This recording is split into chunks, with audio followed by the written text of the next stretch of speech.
dia a todos, bom dia a todas, bom dia para você que está nos assistindo pela TV UFMA no Maranhão e pela Pop TV em Sobradinho e Porto Alegre. Sejam todos muito bem-vindos e bem-vindas ao nosso programa.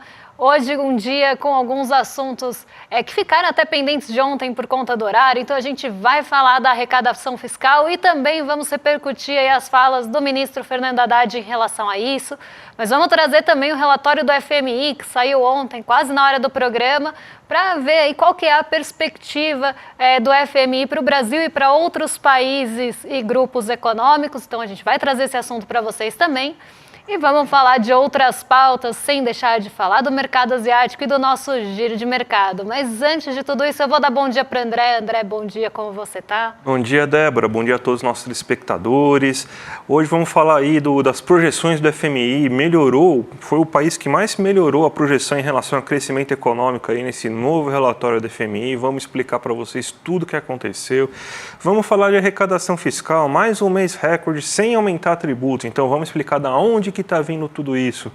Vamos falar também aí do Haddad, que falou aí sobre esse assunto. A gente vai discutir alguns pontos importantes da fala dele e também vamos falar da questão das estatais, né? Que agora, além de tudo, parece que é proibido também fazer investimentos, né? Então, lê-se isso como déficit, né? De uma maneira até, vamos dizer assim, imoral, né? Da análise econômica como um todo, né? Mas antes de tudo isso, Débora, a gente já pode ir para a nossa agenda do dia. Não está aquela agenda recheada, né? Mas está cheio de balanço aí sendo divulgado, né? Exatamente, dia de balanços, né? Semana importante de balanços ao redor do mundo. Então a agenda acaba sendo boa parte tomada justamente por esses resultados corporativos, tanto na Espanha, nos Estados Unidos, na Holanda e no Reino Unido, como vocês estão vendo aí. Né? Então a gente teve balanço do Deutsche Bank logo de manhã, AT&T, Boeing, Coca-Cola, Heineken, Lloyds, todos esses resultados corporativos saíram antes da abertura do mercado, então já tiveram alguma influência no começo das negociações. O que a gente tem em seguida, né, é uma agenda recheada, mas é uma agenda esvaziada ao mesmo tempo, eu vou explicar por quê. Hoje não tem uma divulgação, tirando a parte de balanços corporativos, a gente não tem divulgações muito relevantes de indicadores econômicos. Então, assim como ontem, a agenda ela está um pouco extensa, mas ela está cheia ali de pronunciamentos, reuniões e falas de dirigentes de Banco Central ou de outras figuras importantes aí, principalmente ligados aos bancos centrais mundiais. Então, a gente acaba tendo uma agenda cheia e esvaziada ao mesmo tempo. E isso acaba proporcionando, né, de uma forma geral, um compasso de espera. O que a gente tem de importante hoje? Então, vamos passar aí para as próximas páginas, porque o que a gente tem de mais relevante hoje, pensando tirando aí, né, todas essas falas da Michelle Baumann ou do Philip Lane, que são ali presidente do Fed, e também o economista-chefe do Banco Central Europeu, a gente tem alguns pontos importantes mais para o fim do dia. Então vocês vão ver que a gente tem essa ótica, né, voltada, esse dia voltado para a política monetária mais uma vez. Então o Canadá ele divulga a sua decisão de política monetária. Vamos seguir aí, porque como a agenda está bem extensa, hoje eu vou tentar fazer um apanhadão. Então podem seguir aí para a próxima página, porque aqui sim a gente começa a ter algo que pode ganhar uma relevância, mas já para o fim do dia, que é a divulgação do livro bege, que traz ali as perspectivas para a economia dos Estados Unidos. Então o livro bege ele acaba tendo uma maior relevância hoje, principalmente porque a gente não tem outras divulgações importantes e que devem ganhar peso.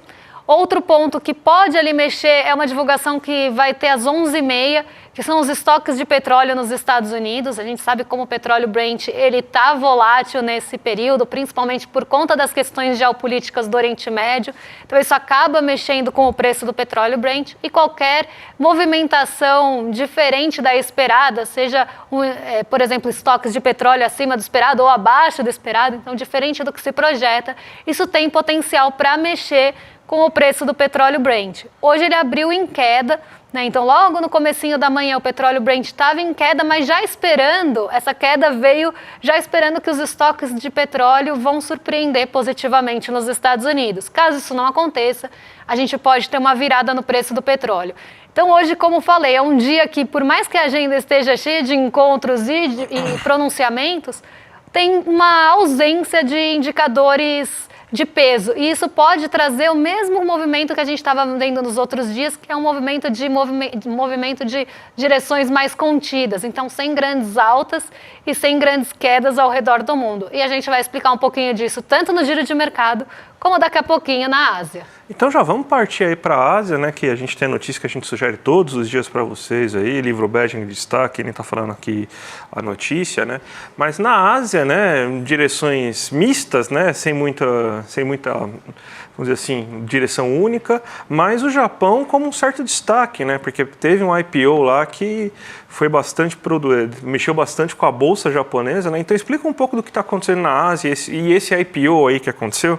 Bom, lá na Ásia a gente não teve, como o André falou, uma direção única. As bolsas não subiram em bloco ou caíram em bloco. Elas acabaram reagindo a fatores diferentes ao longo da manhã, né? Da nossa manhã, mas do dia lá no Oriente. Então, o que aconteceu entre as bolsas asiáticas? Eu vou colocar aqui para vocês o Hang Seng na tela, porque o Hang Seng foi a bolsa que liderou as altas hoje no continente. Então, o Hang Seng ele subiu 1,27, com um grande impulso das ações de tecnologia. Junto ao Hang Seng, a gente teve outras bolsas asiáticas que continuaram naquele estímulo, ainda naquele impulso dado pelo pacotaço da China. Então esse pacotaço ele ainda está rendendo, né? Antes de eu sair de férias, a gente já estava falando do pacotaço. Eu voltei de férias e a gente continua falando dele, porque ainda tem toda aquela questão do detalhamento, dessas incertezas de como isso vai ser conduzido, mas tem uma grande expectativa também por isso trazer um fôlego para a China, principalmente para o setor imobiliário. Então as bolsas lá continuam reagindo a isso e esperando novas medidas a serem tomadas pelo governo chinês. Então essas expectativas em relação às decisões de Pequim, elas estão altas e o Hang Seng acabou até indo para a liderança na alta, justamente puxada por essas expectativas e principalmente o setor de tecnologia e imobiliário, porque são os dois pontos mais relevantes, aí, mais pesados, vamos pensar assim, do Hang Seng. O Xangai Composto ele também acabou tendo um comportamento muito parecido com o de ontem, mas quem também ficou no destaque hoje, apesar de não ter tido ali uma alta, foi o Nikkei 225. E justamente por conta desse IPO, né? O IPO é uma abertura de capital, e essa abertura de capital ela foi muito bem recebida, porque foi uma abertura de capital de uma das operadoras de metrô de Tóquio. E depois que a gente teve essa abertura de capital, as ações dessa operadora de metrô subiram 45%. Então o mercado realmente ficou muito contente com essa notícia, não espanta ninguém. Então essa participação aí do mercado financeiro dentro de uma operadora de metrô em Tóquio acabou animando o mercado em certa parte, né, porque as ações subiram 45%, mas elas sozinhas não iam conseguir impulsionar o Nikkei 225, mas foi justamente essa alta que acabou equilibrando a questão japonesa ali, a bolsa japonesa. Então teve aí um impulso vindo dali, mas não o suficiente para trazer uma alta como a gente viu no Hang Seng, que foi muito mais consistente com ações, né, com muito mais ações puxando a alta. Mas aqui é um ponto interessante para a gente refletir, né, por que há esse interesse nesse tipo de operação por parte do mercado. Vamos agora então aqui para o Brasilzão, porque temos boas notícias, né? Geralmente, quando você vê isso na mídia, os caras falam, isso aí está significando aí que o governo está arrecadando demais aí e vai gastar demais, né? Mas não, isso é uma boa notícia. A arrecadação federal bate recorde de 203,17 bilhões em setembro. Isso aí é a variação mensal apenas. A gente tem mais um recorde de arrecadação e a gente vai explicar para vocês por quê. Primeiro, vamos mostrar o que está sendo arrecadado aí durante esse ano, as variações. Então, se a gente pegar o total do mês, a gente tem 203,16 bilhões arrecadados e no ano já se chega a 1,93 trilhões arrecadados. Se a gente for comparar com o mesmo período do ano passado, a gente tem uma alta de 9,68% aí em termos reais de arrecadação em relação ao próximo ano. Infelizmente, a gente não pode usar esses 9,68 bilhões a mais arrecadados para realizar gasto público, a gente tem que seguir a tal da regra fiscal, então só 2,5% vai poder entrar aí para a arrecadação do próximo ano, então de aumento em arrecadação. A gente vê, só para vocês ficarem sabendo, que das administradas pela Receita Federal, 196,6 bilhões nesse mês de setembro, 1,84 trilhões já no ano, uma alta de 9,67%. Da onde que está vindo isso? Foi da blusinha que o Haddad taxou? Não. Foi do quê, então? Vamos mostrar no próximo gráfico aí qual que é a fonte geradora aí da arrecadação. Então, a gente tem aí que a produção industrial, esse ano, ela teve um aumento de arrecadação de 1,68% em relação ao mês passado. E no ano, ela já tem uma alta de 2,6% em relação ao último ano. A venda de bens, ou seja, o comércio, em relação ao último mês, uma alta de 3,05%, de 3,95% em relação ao último ano. A venda de serviços, uma alta de 1,65% em relação ao último mês e uma alta no ano de 2,26%. A massa salarial, olha o destaque que a gente tem de massa salarial, 11,82% de alta na massa de arrecadação via massa salarial e 11,79% no ano. Importações, 20,23% em relação ao último mês e 7,97% em relação ao último ano. Então, primeiro ponto, essa arrecadação das importações é das blusinhas da Shopee? É da Shein? Não, não é, gente.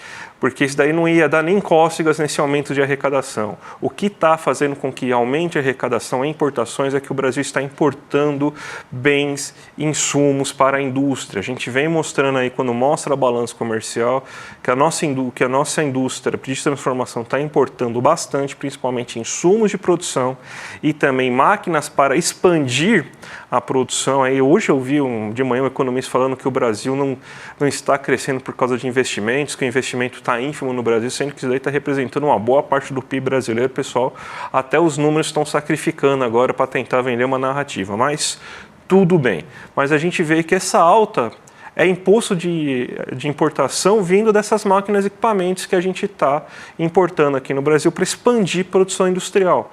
E a massa salarial é porque você tem mais gente empregada, mais renda sendo formada, a renda aumentando, então está vindo aí esses salários. Então, o que está fazendo com que a economia cresça, a arrecadação aconteça de forma maior esse ano?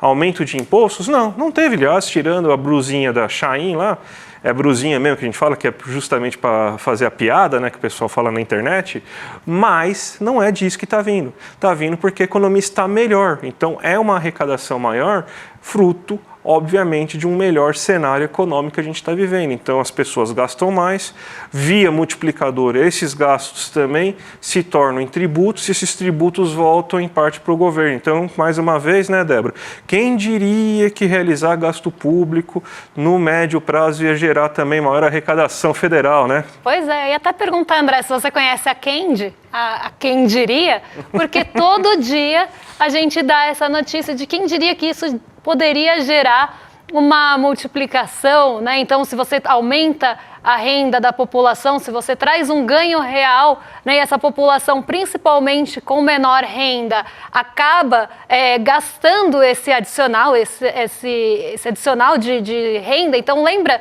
quando a gente falava lá no N1, lá no comecinho, que a gente falava que o brasileiro tinha uma escolha que estava sempre numa sinuca entre comprar alguma coisa, consumir um serviço, porque a renda era insuficiente e muito dessa renda estava indo para necessidades básicas. Isso tirava ali boa parte da escolha e do poder também de ganho e de gasto ali do brasileiro. E agora que ele tem um aumento de renda, né, com ganhos reais, esse excedente, esse adicional, nem diria excedente, mas esse adicional vai ser gasto também, ele não vai ser guardado. E aí isso gera uma multiplicação, porque você coloca dinheiro, por exemplo, no comércio, coloca dinheiro nos serviços, isso também transforma em renda, e assim a gente vai tendo também uma maior arrecadação. Por isso que a gente fala que o gasto, quando ele é bem feito, quando ele tem ali um propósito, por exemplo, de um ganho real, algo assim, ele vai trazer vai ter uma volta em arrecadação.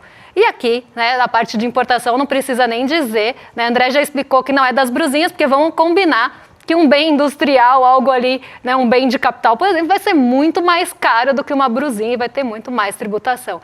Então, até quando a gente fala lá da formação bruta de capital fixo, do investimento que vem aumentando, principalmente ali da parte da indústria, é nisso que a gente está tendo lá no final um reflexo, né, um resultado. E aí quem está falando, o investimento está pequeno, investimento a pífio, também está por fora, né? Faltou ler o PIB, né? Mas até o gasto mal feito gera um pouco de impacto, imagina o bem feito, né, quando a gente tem. Mas sabe quem não está acreditando muito nisso aí, quem está tentando comprar a visão de mercado? O Haddad. Pô, Haddad, me ajuda a te ajudar, Haddad, porque você falando aí da questão aí da arrecadação recorde, falando que vem de recomposição da base fiscal, que agora as pessoas estão pagando imposto, e o crescimento brasileiro não está vindo de estímulos fiscais, está vindo aí de um melhor arranjamento, né? Arranjamento que nem existe essa palavra, né? Mas uma melhor, como que eu poderia explicar isso, né? Mas uma economia assim mais equilibrada, né? Com reformas sendo feitas, uma tentativa de austeridade, então está vindo aí da lógica liberal. Não, Haddad, infelizmente, aliás, felizmente você está errado, porque sempre que você tem, então, essa fada da confiança, essa necessidade aí de uma economia bem equilibrada, esse tal de crescimento sustentável, aí, porque você deixa todas as condições perfeitas, você deixa as contas públicas em dia, faz as reformas e tudo isso bonito, famoso economista irmãos à obra aí que vive de reforma e não sai a lugar nenhum. Não é isso que está fazendo a economia crescer, Haddad. O que está fazendo a economia crescer é os estímulos que a gente está tendo, é aumento de salário real, então é gasto público, querendo ou não, não é só gasto público, mas é política pública também. Você ter, então, ainda um impulso fiscal, que ano passado você teve um bom impulso fiscal e esse ano você está colhendo os frutos disso. O que a gente já preocupa para o próximo ano, que esse ano você está tendo uma série de cortes que pode reduzir o impulso fiscal para o ano de 2025.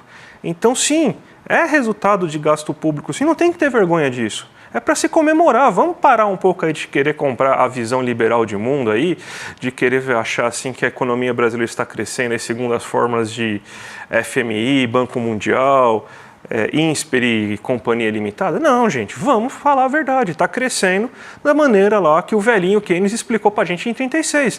Gasto público, investimento, aumento de demanda. Os empresários acreditam que a demanda vai aumentar no futuro e vai lá com o seu espírito animal investir. É isso, gente. Não tem muito segredo.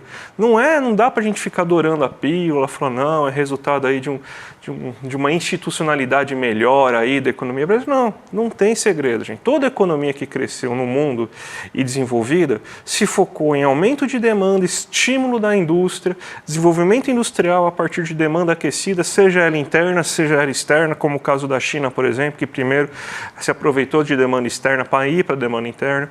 Então, gente, é isso. Não tem muito, sim. Haddad, eu sei que você quer fazer os acenos para o mercado, aí quer que o mercado te aceite, mas o mercado não vai te aceitar. Então, vamos ver assim, realmente o que de fato fez a economia crescer aqui no Brasil, que sim, foi o gasto, e não vamos ter vergonha de falar isso. Exatamente. A André estava falando aí da nossa economia irmãos à obra, e eu, como uma grande consumidora de reality shows de procedência duvidosa e qualidade duvidosa, quem assiste também vai saber, parece que todo dia acham um amianto.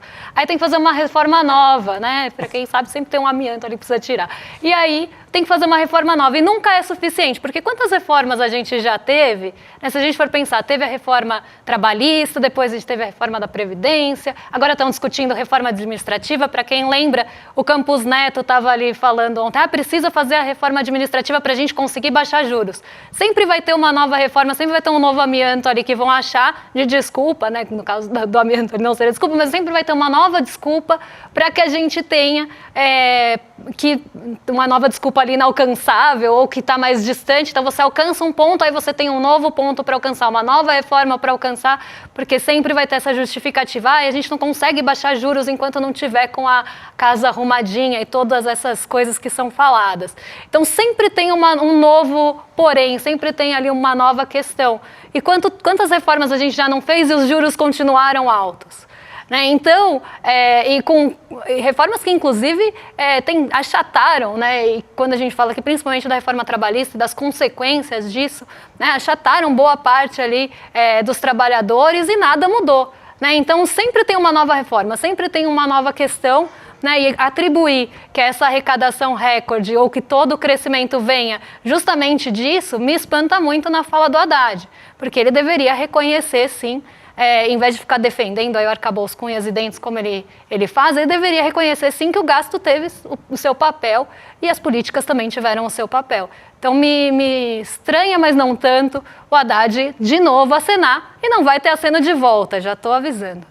Vamos falar então agora da boa notícia aí do FMI, né, que parece que foguete não tem ré, né, a gente subiu mais um pouco aí, agora o FMI acredita que a gente vai crescer 3% no ano, já é o que o mercado financeiro brasileiro acredita, por exemplo, o Banco Central, o Ministério da Fazenda, agora o FMI reviu a sua projeção, teve um aumento de 0,9 pontos percentuais, é o maior aumento de projeção que a gente tem nessa última divulgação desse relatório aí, que é bimestral, trimestral, né, que é o World Economic Outlook, esse nome difícil aí do relatório que faz uma nova previsão aqui do crescimento econômico dos países. A gente tem aqui alguns gráficos para mostrar para vocês aqui sobre como que está o Brasil perante o resto do mundo, né?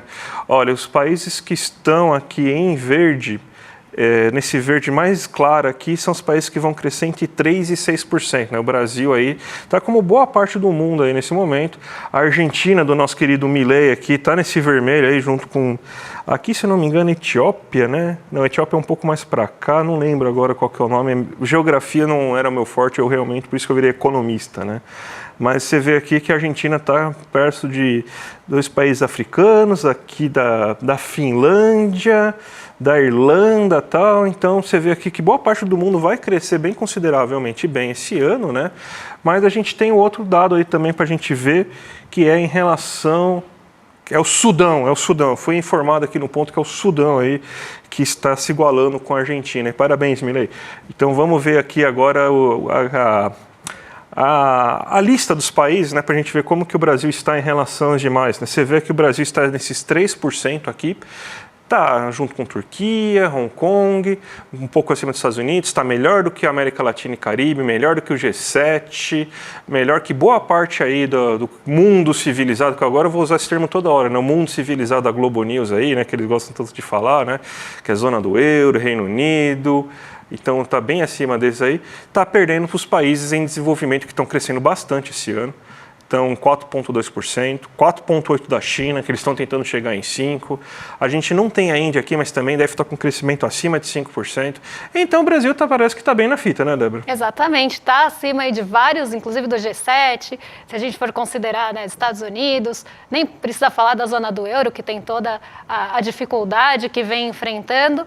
E até um ponto que eu queria voltar, se a gente puder voltar naquele gráfico, eu sei que está um pouco ruim, eu acho que para ver. Não sei se vocês estão conseguindo ver o verde tão bem, mas tem uma parte ali da Ásia que está até com um verde mais escuro, né, que seria ali entre 3 e 6. E o Brasil também está com esse crescimento entre 3 e 6, até um pouquinho mais escuro, se a gente for considerar a América do Norte. Ali onde vocês estão vendo vermelhinho na África é Sudão e Sudão do Sul, tá? Tem uma linha dividindo, então são 2 países. E aqui, na Argentina, o crescimento esperado é de 3,5% negativo. Então, né, a austeridade fiscal tão defendida, né, todas aquelas políticas, a gente vê para onde está levando, por exemplo, a Argentina, nossa vizinha aqui. Né? Então, mais uma vez, voltando ao que a gente estava falando antes, né? Ontem não, né? Agora há pouquinho, a gente consegue ver por que, né, que o Brasil está crescendo. Não é por todas as reformas que estão sendo atribuídas e nem por questões passadas, porque também adora-se falar que é porque é resultado de reformas passadas. Também não é. Tá? Então, aqui a gente consegue ver claramente o nosso vizinho, a Argentina, com crescimento esperado de menos 3,5%. Débora, vamos agora fazer o giro de mercado, então, para fechar essa quarta-feira aí? Vamos lá colocar, então, que tá com... mundinho tá ruim, hein? Hoje tá. Hoje a gente continua na mesma toada dos outros dias, com as treasuries, né, os rendimentos de título de dívida dos Estados Unidos. Mais um dia, 4º dia consecutivo de alta do rendimento dos títulos de dívida.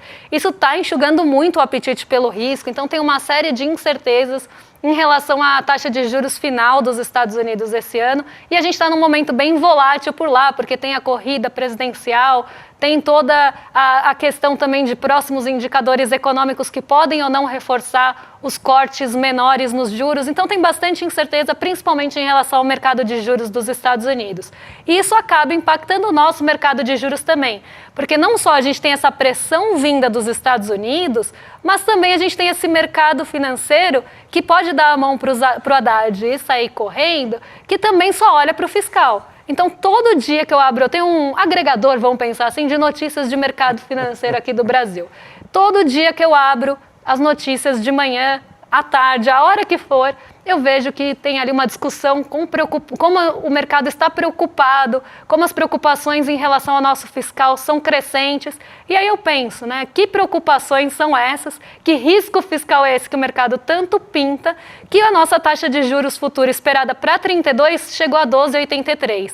Não muito distante da gente, de hoje, né, e da gente aqui, eu vi essa taxa chegar a 13%. Então, que risco é esse que o mercado está enxergando? Que desequilíbrio de contas é esse que o mercado está vendo, que coloca a gente em risco só abaixo da Rússia? É sempre esse ponto que, em juros reais aqui eu estou falando, é sempre esse ponto que eu quero bater na tecla. Então, a gente tem uma pressão, sim, vinda lá do exterior, mas a gente tem uma pressão aqui dentro também, que acaba levando os juros futuros para esses patamares. E junto a isso o dólar também. Porque o dólar tem toda a influência externa, sim. Então, por exemplo, se a gente tem uma alta da taxa de juros, gente, eu estou ficando um pouco rouca, daqui a pouco vai sair um André Graziano aqui de mim.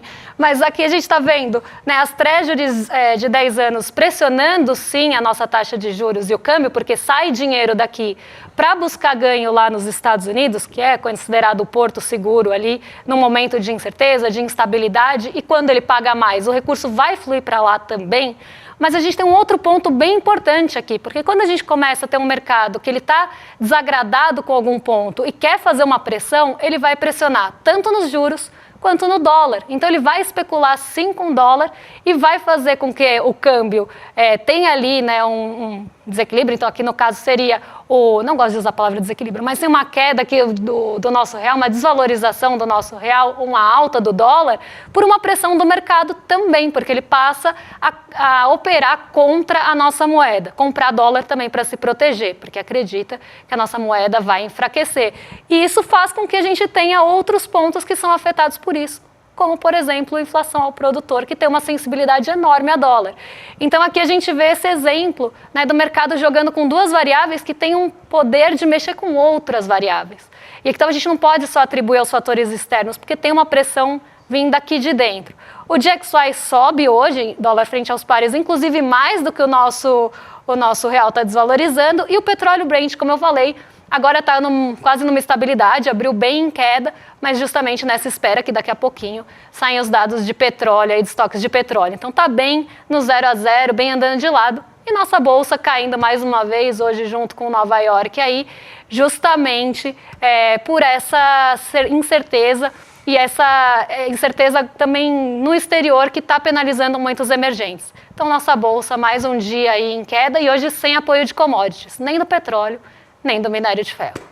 Débora, a gente está concorrendo aqui no ICL ao prêmio Reclame Aqui 2024, a gente foi indicado aí como empresa de melhor atendimento. Todo mundo sabe aqui que a gente está sempre aqui buscando aí atender não só nossos alunos e alunas, como nossa audiência, procurando aí com dúvidas na programação. Então, gente, vamos votar aí, porque essa conquista não vai ser só do ICL, vai ser de todos nós. Então, clica aqui, ó, icl.com.br/prêmio, ou já pega aqui o QR Code, coloca o celular aí para votar aqui, porque é muito importante aí para toda a nossa comunidade mais esse reconhecimento.